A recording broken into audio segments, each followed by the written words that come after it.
Continuar entonces con nuestro estudio del Libro de los Espíritus esta semana. Hoy tenemos el aula número 6. Recuerdo que estamos en la introducción y vamos a trabajar, vamos a estudiar el ítem 6, el resumen de la doctrina de los espíritus.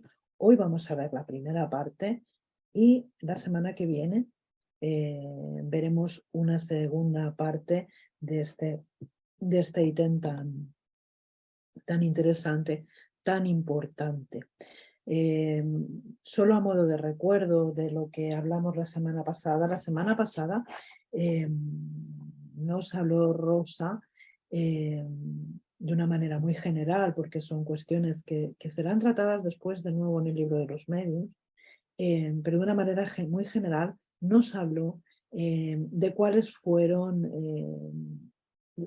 fue la metodología empleada por los medios en aquella época para trasladar el mensaje de los espíritus, con cuestiones tan interesantes y tan curiosas como la evolución, ¿no?, de esos medios de comunicación que muchas veces se lograron gracias también a los conocimientos que venían del mundo espiritual para el mundo físico. Eran los propios espíritus quienes, de una manera u otra, iban indicando qué métodos eran más rápidos, más eficientes, hasta llegar a la conclusión de que lo que podía ser hecho con una tablilla, con una cestita, con un pizarrín, podría hacerse con la mano, ¿no?, dando lugar a todo el desarrollo de la psicografía.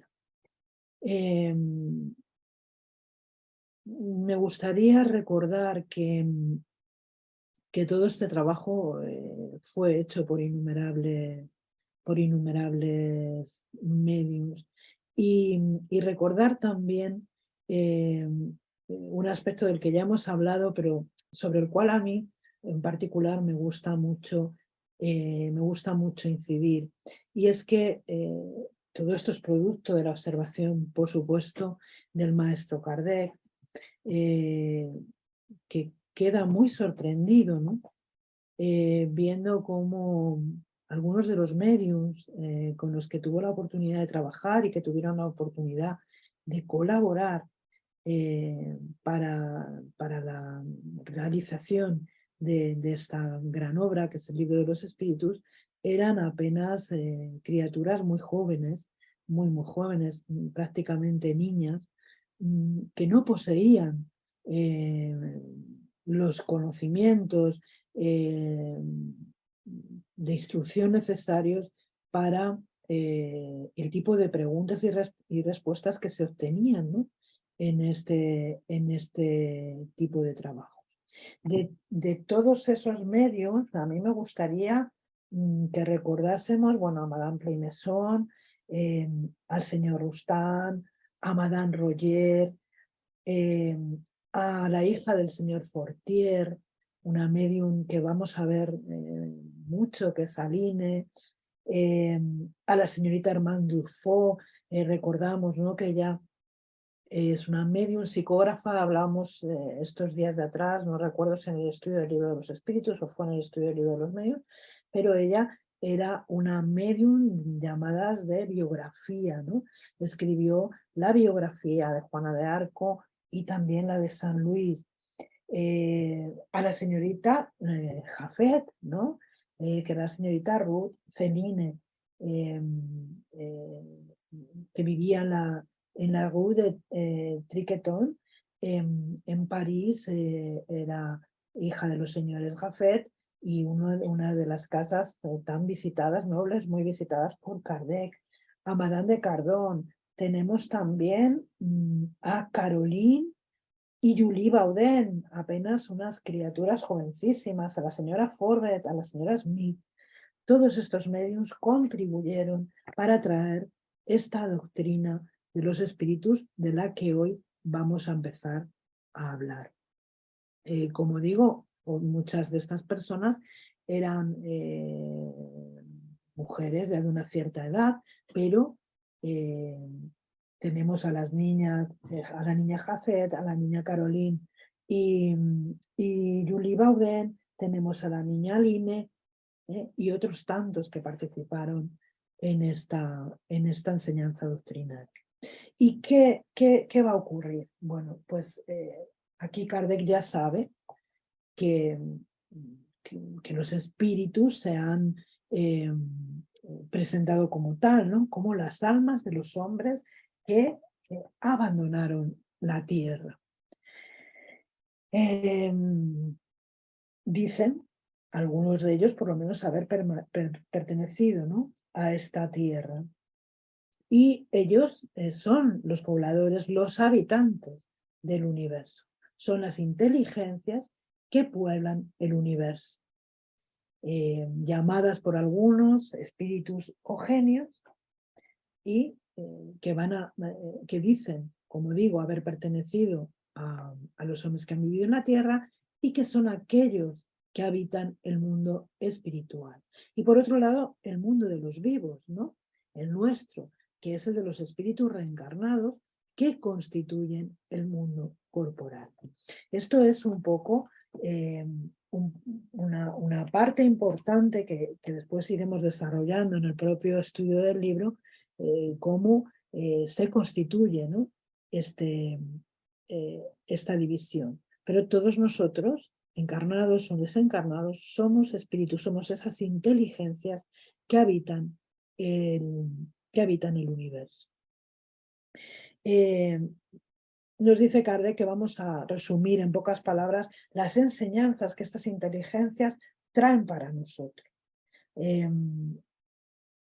Aquí Kardec en este ítem lo va a recoger de una manera muy sintética, ¿de acuerdo? Porque serán cuestiones que se vendrán a desarrollar a lo largo de esta obra y de las sucesivas. Pero vamos a ver qué nos dice León Denis al respecto. Me encantaría que pudieseis encontrar y leer este libro, que es muy pequeñito, que es la síntesis doctrinal y práctica del espiritismo, en la que León Denis, imitando un poco al propio maestro Kardec, desarrolla aquí en preguntas y respuestas hace un desarrollo de todo lo que es la doctrina de los espíritus. Y en la pregunta 63, ¿qué son los espíritus? Son los seres inteligentes viviendo una vida personal y consciente, destinados a progresar indefinidamente hacia la verdad, la belleza y el bien eternos. Y en esta pregunta vemos, ¿no?, como León Denis igualmente nos habla de estas inteligencias que pueblan el universo, encarnados o desencarnados, con una vida personal y consciente y destinados hacia una perfección, hacia la perfección que nosotros, con nuestra condición, podemos alcanzar. En la pregunta 73, los espíritus están pues alrededor de Dios, y dice sí, Dios es el lugar de los espíritus, es decir, es el hogar eterno de luz y de amor al cual vienen para iluminarse todas las inteligencias. En esta pregunta, al modo que también lo hace Kardec, va a situar a Dios como la causa primera, una inteligencia independiente de su creación, pero que sin embargo nos envuelve a todos, ¿no? Es una cuestión que también desarrollaremos mucho más adelante. Desde luego, una de las cuestiones básicas a partir de la cual se desarrolla todo el cuerpo doctrinario es esta cuestión de la existencia de Dios. La doctrina espírita nos presenta a Dios como un ser eterno, inmutable, inmaterial y único, todopoderoso y soberanamente justo y bueno. Concretamente, Él es la causa primera, la inteligencia suprema, causa primera de todas las cosas. E igualmente lo separa de su creación. Él es el creador del universo, Él es el creador de todo lo visible y lo invisible. Él es la causa primera.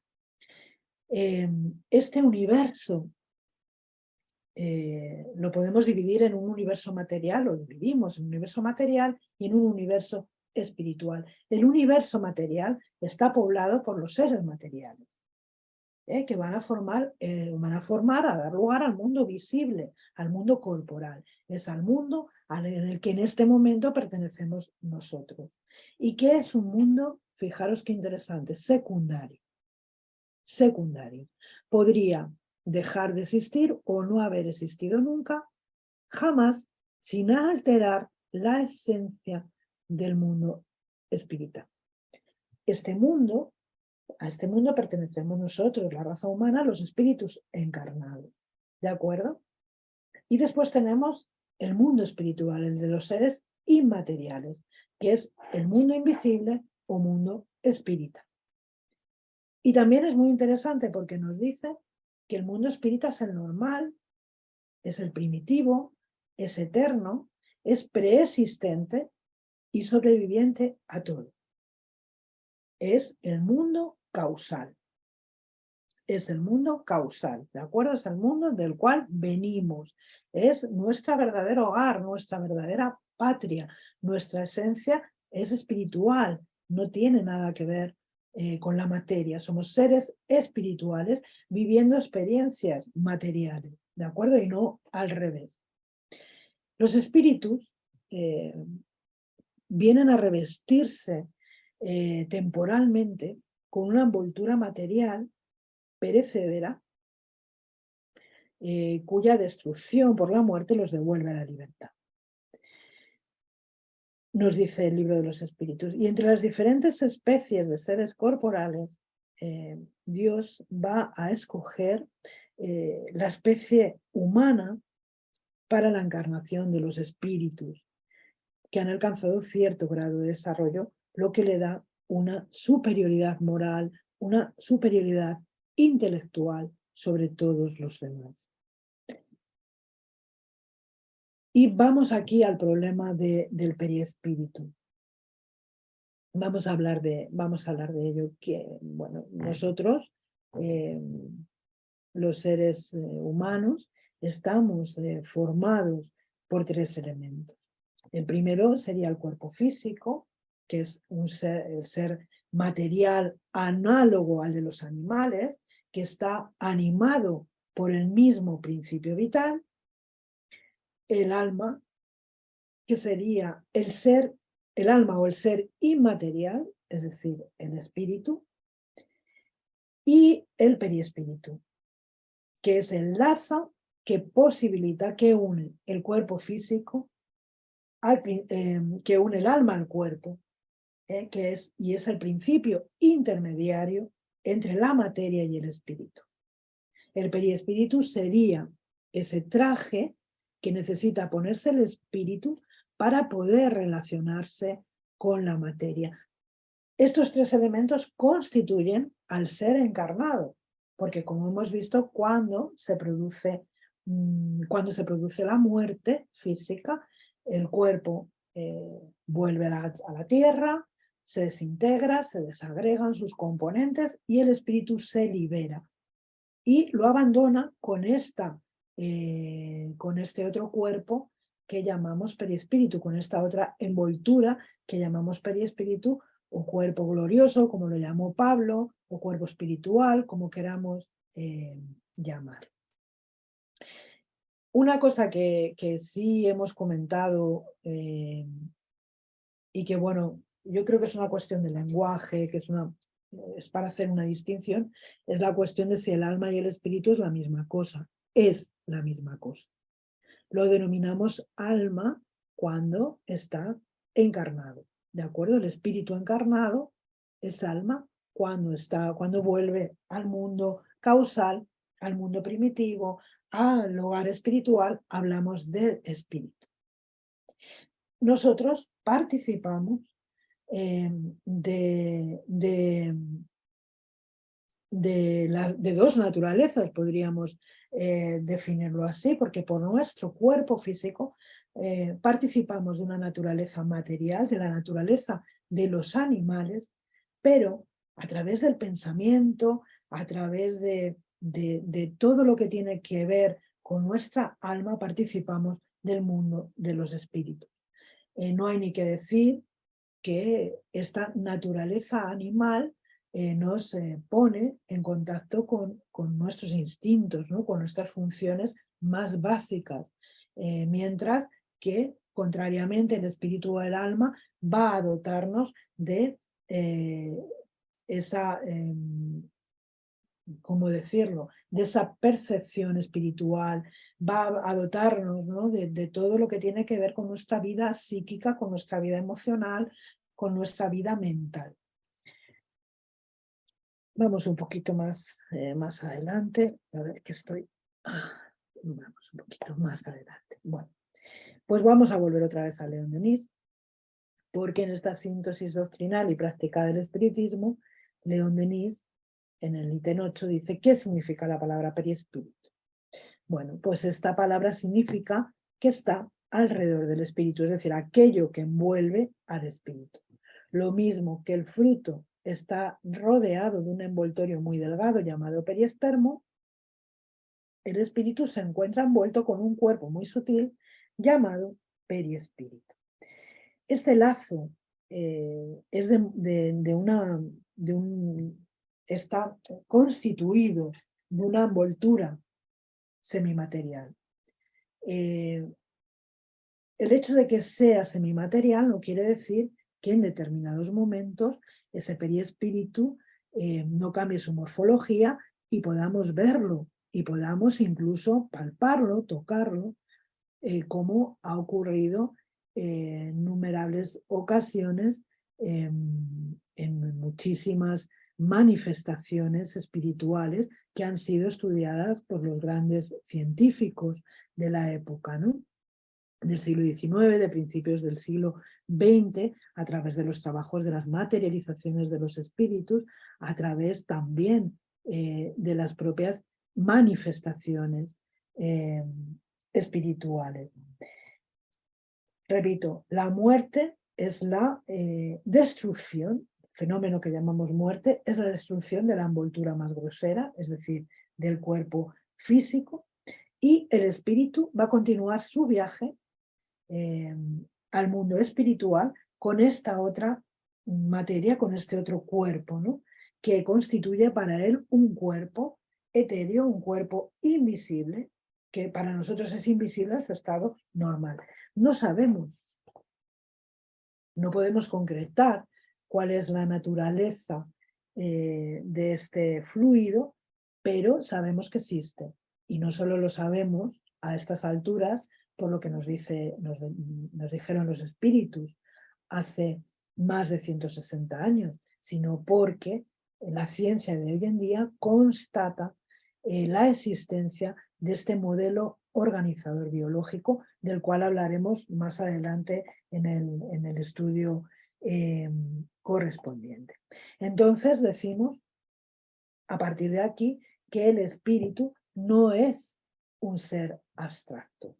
Esto hay que tenerlo muy presente. El espíritu no es un ser abstracto. Es verdad que no sabemos lo que es, no sabemos cuál es su naturaleza, desconocemos absolutamente cuál es la naturaleza del espíritu, pero lo que sí sabemos es que no es un ser abstracto, no es un ser indefinido, que podamos concebir, como dice Allan Kardec, únicamente con el pensamiento.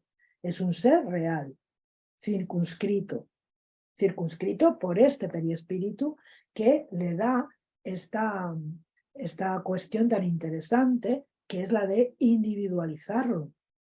Es una de las funciones que tiene el periespíritu. Y este periespíritu, este cuerpo espiritual, a veces es percibido, como hemos dicho, por los sentidos de la vista, del oído y del tacto. ¿De acuerdo? En el momento de la desencarnación, atendiendo a esta diapositiva, lo que va a ocurrir es que se va a producir la ruptura de este lazo fluídico que se conoce como el cordón de plata, y se va a liberar el espíritu, es decir, el espíritu se liberará solamente cuando se produce la muerte del cuerpo, ¿verdad? Cuando se produce la desencarnación. Cuando solo hay muerte, pero no desencarnación, ese lazo tardará mucho más tiempo en romperse. ¿De acuerdo? Ese lazo permanecerá por más tiempo, lo que traerá como consecuencia que ese espíritu siga teniendo las mismas sensaciones y percepciones al respecto de sí mismo que cuando estaba vivo. Y aún más, porque al estar liberado parcialmente de la materia física, va a encima a sentir con mucha más intensidad, ¿no? Digamos que de alguna manera los sentidos se amplían. Lo veremos también en el estudio del libro de los medios. Pero hay más informaciones que nos trae este ítem del libro de los espíritus, ¿no? Nos dice Allan Kardec, observando, conversando con estos habitantes del mundo espiritual, con estos pobladores del mundo espiritual, que se declaran a sí mismos como espíritus, como las almas de los hombres que habitaron la tierra, algunos, otros no, otros espíritus no determinan de dónde proceden, pero la mayoría dicen ser espíritus que han animado cuerpos en la tierra. Allan Kardec, en este trabajo de observación de este mundo espiritual, prácticamente desarrolla un mapa completo, ¿no? De cómo puede ser esa población, ¿no? Hace un estudio minucioso de cómo puede ser esa población y establece lo que nosotros conocemos como la escala espírita, que naturalmente es orientativa, no es determinante de nada, pero él sí que cataloga a los espíritus en distintos órdenes atendiendo a una serie de características, ¿no? Que tienen que ver con el desarrollo intelecto-moral que presenta. Como digo, esta escala espírita no es determinante, no es determinista. ¿Por qué? Pues porque dentro de cada uno de esos grados se dan infinitas gradaciones también, ¿no? Prácticamente hasta el infinito, de modo que unas gradaciones se interpenetran en las otras, ¿no? De la misma manera que las capas de la atmósfera se interpenetran las unas sobre las otras, ¿no? No acaba una capa en un determinado punto y empieza el siguiente, ¿no? Sino que esta gradación es sucesiva. Allan Kardec lo que va a observar a la hora de hacer esta escala, se va a dar cuenta de que no son iguales, de que los espíritus que se manifiestan, los espíritus a los que él ha tenido la oportunidad, que fueron muchos, de entrevistar, de hablar, de observar, no son iguales, ni en poder, ni en inteligencia, ni en saber, ni en moral, ni en desarrollo moral. Y entonces él establece, esto está luego reflejado en el ítem 100 de este libro, que determina que los de primer orden van a ser los espíritus superiores, que se van a distinguir de los demás por su perfección. Son aquellos que han alcanzado el grado máximo de perfección al que estamos destinados. Y se van a distinguir también por sus elevados conocimientos, es decir, por su elevada capacidad intelectual y, por supuesto, moral. Por supuesto, moral, por su proximidad a Dios, ¿no? Son seres que ya están muy cerca de Dios. Se van a distinguir por la pureza de sus sentimientos, por la nobleza de sus pensamientos, por su inmenso amor al bien.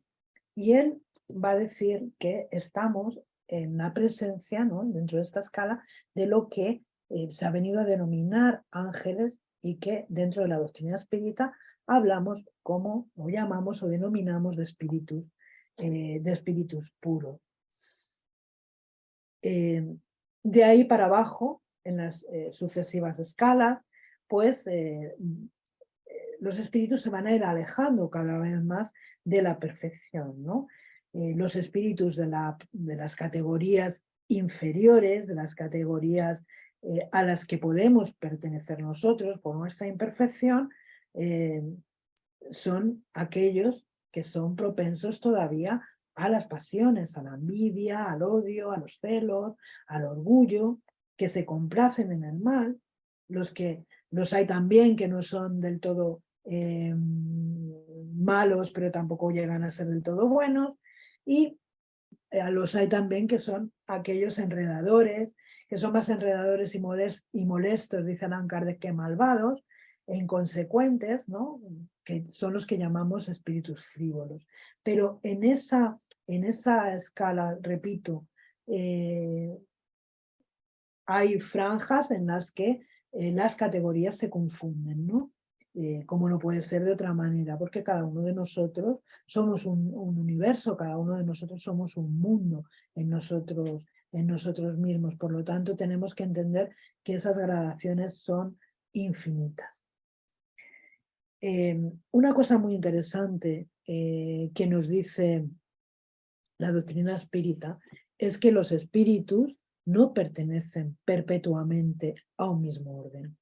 Y aquí es donde se establece esta ley de progreso, que estará recogida también en el último libro de los 4 de los que hace parte, de los que forman el libro de los espíritus, que tiene que ver con, perdón, al tercer libro, que tiene que ver con las leyes morales, ¿no? Con las leyes divinas y morales que se estudian en ese libro tercero, esta ley de progreso. Todos nosotros, porque el progreso es incesante, todos nosotros estamos destinados a esa perfección, a todo el grado de perfección que nos es permitido, ¿no? Porque perfecto solo es Dios. Y vamos a ir pasando, vamos a ir escalando esa escala espírita, nunca mejor dicho, escalando esas jerarquías, ¿cómo? A través de las experiencias, ¿no? De la reencarnación, de las experiencias que nos ofrece las reencarnaciones, las sucesivas reencarnaciones, las vidas sucesivas. Estas encarnaciones van a ser de algún modo impuestas para algunos espíritus como expiación, y los hay también, hay espíritus que vendrán como misión a encarnar para traernos, echarnos una mano, ¿no? Traernos conocimiento, para ayudarnos, ¿no? En nuestro propio progreso moral y en nuestro propio progreso intelectual. Nos dice Allan Kardec en el libro de los espíritus que la vida material es una prueba siempre, que los espíritus deben sufrir repetidas veces hasta que hayamos alcanzado la total perfección, la perfección absoluta. Es, dice él, como una especie de tamiz, como una especie de depurador del que salimos más o menos purificados en virtud de nuestros comportamientos, de nuestros aprendizajes, etc. En definitiva, los espíritus no pertenecen perpetuamente a un mismo orden, y esto nos tiene que quedar claro. En todas las vidas, de una manera u otra, vamos progresando, aunque a veces podamos quedar estancados en una situación, siempre habrá un pequeño progreso. Y me gustaría aquí hacer una distinción que me parece importante. Progresar no es lo mismo que evolucionar, ¿de acuerdo? Conseguimos evolucionar cuando hemos hecho una serie de progresos anteriores, ¿de acuerdo? De ahí que Allan Kardec nos diga que la evolución no da saltos, no pasamos de un momento para otro, de una situación a otra. La evolución es la suma de muchos progresos, y de muchos progresos interiorizados, vividos y experimentados. Y esto es algo que tenemos que saber. En definitiva, cuando abandonamos el cuerpo, regresamos al mundo espiritual, al mundo de los espíritus, que es el mundo primitivo, es el mundo del que venimos, es el mundo causal, y retomaremos una nueva experiencia después de un determinado tiempo, el tiempo que sea necesario, el tiempo que cada uno necesitaremos, y en ese tiempo estaremos en la erraticidad, que no significa estar perdidos, ¿eh? La palabra errante aquí no implica que estamos perdidos, simplemente se llama estado de erraticidad al estado de entre encarnación y encarnación. De ahí resulta que todos nosotros hemos tenido muchísimas existencias y tendremos todavía muchas más o menos perfeccionadas, ya sea aquí en la Tierra, que es otra de las enseñanzas que nos dejan los espíritus, ya sea aquí en la Tierra, ya sea en otros mundos análogos a este, ¿de acuerdo? Y compatibles con nuestro grado de adelanto. La encarnación de los espíritus siempre ocurre en la especie humana. Allan Kardec, los espíritus aquí están diciéndole a Allan Kardec que es un error grave pensar que nosotros retrotraemos de alguna manera a las formas, a formas que ya abandonamos en el pasado, ¿no? Como pueden ser las reencarnaciones en animales que sí que contemplan otras doctrinas. Los espíritus nos dicen que una vez que nosotros hemos alcanzado este grado de humanidad, una vez que el espíritu da el salto al reino hominal, que es el nuestro, ya no retrograda. Esto sería una retrogradación enorme a todos los niveles. Esto no puede suceder, esto no sucede, no se retrograda. El espíritu no retrograda. Podemos estancarnos en unos aspectos, pero desde luego no involucionar, ¿de acuerdo? Esto también es una de las cuestiones interesantes que veremos en este libro. Las diferentes existencias corporales, por lo tanto, son siempre progresivas, no son jamás retrógradas, y la rapidez de este progreso va a depender absolutamente de nosotros, va a depender absolutamente de nuestros esfuerzos, introduciendo aquí algo también muy interesante, que es la noción de responsabilidad. Vamos a ver lo que dice sobre el espíritu en esta carta de un espiritista, el doctor don Francisco de Paula y Canalejas. Esto es una carta de Alberico Perón en respuesta a un discurso que se había dado en el Ateneo de Madrid al respecto del espiritismo. Ambos, Francisco de Paula y Canalejas y Alberico Perón, eran amigos, con lo cual, bueno, pues amigos, pero no compartían, ¿no?, esta cuestión del espiritismo. Pues bien, en esta carta de un espiritista, que es muy, muy cortita, es una obrita muy corta, dice: Dios ha creado seres inteligentes que constituyen el mundo espírita de los espíritus. Los espíritus están en todas partes. La naturaleza íntima de los espíritus nos es desconocida. No son inmateriales en el sentido absoluto de la palabra, puesto que son alguna cosa y constituyen individualidades. Son, si se quiere, una especie de materia para la cual no puede servirnos de término de comparación nada de lo que esté bajo el poder de nuestros sentidos. Son sencillos e ignorantes, se ilustran y purifican hasta llegar a obtener la perfección de que es susceptible la criatura. Hay espíritus más o menos ilustrados, más o menos perfectos, según el grado de elevación al que hayan llegado. Desde luego, lo que sí podemos decir que en estas observaciones, de estas observaciones que hizo Allan Kardec, es que él descubrió que los espíritus en nada diferían, ¿no?, de las personas encarnadas, ¿no? Esto es aplicable a cualquiera de nosotros, independientemente de que estemos encarnados o desencarnados. ¿De acuerdo? Todos nosotros tenemos un grado X de ilustración, un grado X de moralidad, distintos los unos de los otros por las propias experiencias, por las propias vivencias que hemos tenido a lo largo de las reencarnaciones, ¿no? Y de la necesidad que hemos tenido de empeñarnos más en un sentido que en otro. En todas las encarnaciones, como veremos más adelante, no venimos a aprender lo mismo y no aprendemos siempre de una manera lineal. De ahí la riqueza y el valor inmenso, inmensamente pedagógico y educativo que tiene la reencarnación en sí. Bueno, pues lo que hemos dicho, las diversas existencias de los espíritus son siempre progresivas, es decir, siempre vamos hacia adelante.